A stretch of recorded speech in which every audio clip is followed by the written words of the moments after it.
Sizga stress, depressiya, vahima, keyin shamollashga yengil natijasini ko'rsatuvimizni, suhbatimizni jarayonda sezishni boshlaysiz. Jarayonda sezishni boshlaganimiz, men boya operatorlarga aytdim. Agar jurnalistlar ko'p savol-javob qilaveradigan bo'lsa, kam gapiradigan, tinchlantiradigan nuqtalari bor. Shunday qo'yib beraman. Amalda ko'rasizlar. Ular o'zligisi bilishmaydi degan gapni gapirganda bo'ldi ko'ramiz deb. Shunday o'tirasiz. Hozir mana bosh og'riqqa qo'yamiz. Stressga qo'yamiz. Shamollashga qo'yamiz. Va Kinoda burunga qo'yilmaydimi? hayajonga qo'yamiz. Yo'q, burunga ham qo'ysak bo'ladi.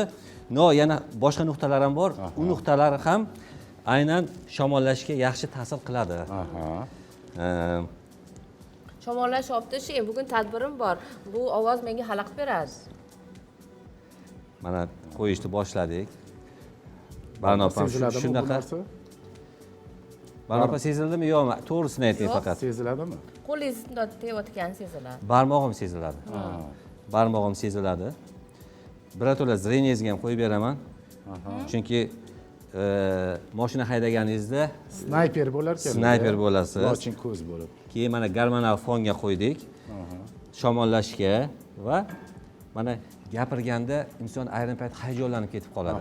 Ichida hayajon bo'ladi, to o'zini o'nglab olguncha vaqt kerak bo'ladi. Bu ham asab tizimiga bog'liq, o'shanga qo'ydik hozir. Mana qarabsizki, ishtahani bo'g'aymi yo ochaymi? To'g'risini ayting. Bo'g'ay.